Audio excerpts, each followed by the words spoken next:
विश्वविद्यालय ने अभी 1-2 घंटे पहले एक नोटिस जारी किया है, ये कह सकते हैं 19 अप्रैल है आज, और आज ही की डेट में, मतलब कल की डेट है, बट जो नोटिस है वेबसाइट पर, आप अनाउंसमेंट सेक्शन में जाएंगे तो 19 अप्रैल में दिखाएगा आपको, जो पीआरटी के लिए, जेएससी के लिए, लाइब्रेरियन पोस्ट के लिए, इन सब के नॉर्मलाइजेशन पर है। और इससे हम ये अंदाजा भी लगा सकते हैं कि रिजल्ट पे काम जोरों शोरों से चल रहा है। बाकी जो रिजल्ट्स हैं वो आते हुए हमें नजर आ रहे हैं, उसका एक रीजन ये भी है कि भाई इसमें जो कैंडिडेट्स हैं, नंबर ऑफ कैंडिडेट्स हैं पीआरटी में, वो ज्यादा है कंपैरेटिवली, तो नॉर्मलाइजेशन ये लोग लगा रहे हैं, ऐसा इन्होंने इस नोटिस में साफ साफ कह दिया है।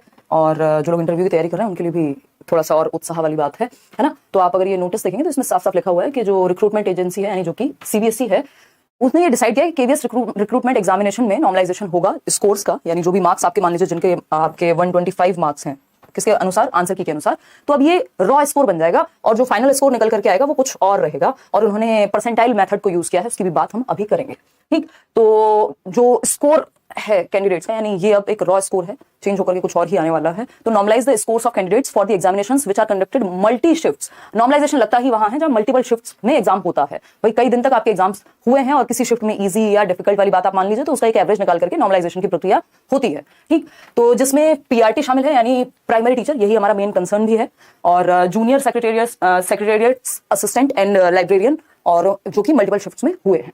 ठीक, तो समझते हैं फटाफट से। इसके अलावा उनका this is being done so that the marks of candidates across different shifts can be compared with each other. तो अलग अलग शिफ्ट्स के मार्क्स को कंपेयर किया जा सके। ठीक, as inform the normalisation procedure will be based on percentiles. तो फटाफट से 1 मिनट लगाते हैं। वैसे ये बहुत कॉमन तरीका है जिन भी एग्जाम्स में नॉर्मलाइजेशन होता है कि वहां परसेंटाइल जो मेथड है, इसके भी कई सारे मेथड हैं बेसिकली नॉर्मलाइजेशन के।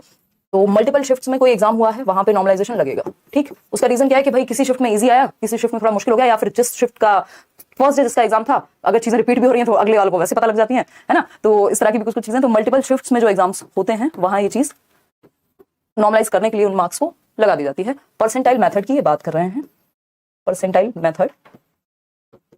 और इसके जस्ट बाद फिर हमें रिजल्ट्स देखने को मिल जाएंगे, मे बी दिस वीक और नेक्स्ट वीक। ठीक, तो परसेंटाइल मेथड की अगर हम बात करें तो यहाँ पे ऐसे देख सकते हैं कि मान लीजिए डे 1 था, और डे 1 पे जो एवरेज स्कोर निकल के आ रहा है कैंडिडेट्स का, वो है मान लीजिए 125 ही रख लेते हैं, ये बड़ा प्यारा सा नंबर है।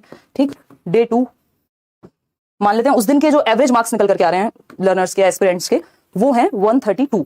भाई नेक्स्ट डे उसका इजी शिफ्ट आ गई हो, या फिर लोग ज्यादा प्रिपेयर्ड हो गए हो डे 1 के रिव्यू से ही, तो पर्सनल लेवल पे ऐसा बोर्ड तो नहीं मानेगा, whatever the reason is. फिर डे 3 जितनी भी शिफ्ट्स में ऐसे ही होगा, हर एक दिन का एक परसेंटेज निकाला जाएगा, एक एवरेज मार्क्स लेकर के आएंगे लोग कि भाई इस दिन का स्कोर ये है, जो एक एवरेज स्कोर है।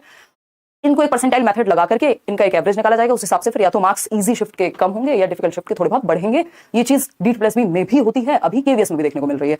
तो ये हुई कुल मिलाकर के एक बात, ये ऑनलाइन एग्जाम्स जब से हुए हैं ये भी चीज सामने आती रही है। तो इसके लिए हम वेट करेंगे क्या फाइनल रिजल्ट आएगा आपका निकल करके, क्योंकि जो अभी आपके आंसर की के अकॉर्डिंग जो भी रॉ मार्क्स हैं वो चेंज होकर के एक नॉर्मलाइज स्कोर आएगा, और उस हिसाब से फिर मेरिट लगाई जाएगी, और तब जाकर के कहानी आप फिर इंटरव्यू के लिए जाएंगे। इंटरव्यू की प्रिपरेशन जिस दिन रिजल्ट आ जाएगा, एक सेमिनार आपके सामने अनाउंस कर दिया जाएगा, ताकि चीजें बिल्कुल क्लियर हो, है ना। जब आपको पता है कि आप या तो जाएंगे या तो नहीं जाएंगे, और वो प्रिपरेशन अच्छे से हो सकती है। बहुत लंबा समय इंटरव्यू की प्रिपरेशन के लिए मुझे नहीं लगता कि चाहिए, वो आप अपने लेवल पे भी इतने इंटरनेट से या करियर लेवल पे भी फ्री वीडियोस डलवाए हैं, वहां से आप देख सकते हैं। ठीक, इसके अलावा मॉक इंटरव्यूज भी शुरू हो रहे हैं सैटरडे से। तो ये नॉर्मलाइज्ड स्कोर क्या रहेगा फाइनल रिजल्ट पे पता चलेगा इस हफ्ते या अगले हफ्ते। यही एक छोटी सी बात थी।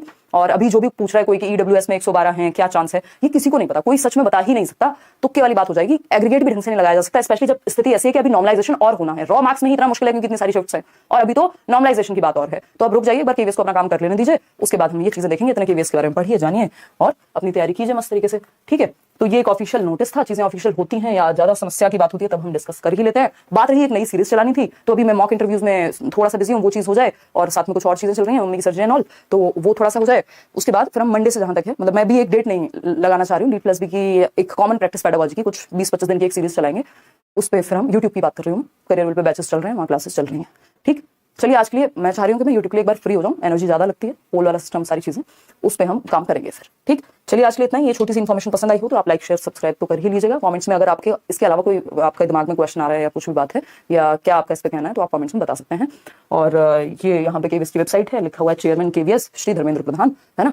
तो केंद्रीय विद्यालय की वेबसाइट पर खुद चेयरमैन लिखा हुआ है। वैसे हम जेंडर स्टीरियोटाइपिंग को खत्म करने की बात करते हैं। हम क्वेश्चन आते हैं हमारे पेपर में कि चेयरमैन लिखेंगे चेयरपर्सन, तो हम कहते हैं चेयरपर्सन लिखिए, बट ठीक है क्या करें, हम नजर चली गई तो कोई बात नहीं।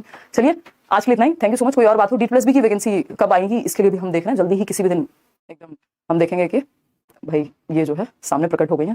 ठीक, सीटेट एग्जाम के लिए भी अगर जुलाई में होना है तो अप्रैल मई तक भी नोटिस आ जाएगा, तब भी पेपर ये करा लेंगे उसमें जुलाई में। बहुत बड़ी बात नहीं है, आजकल 2 महीने पहले देते हैं। Thank you so much, bye.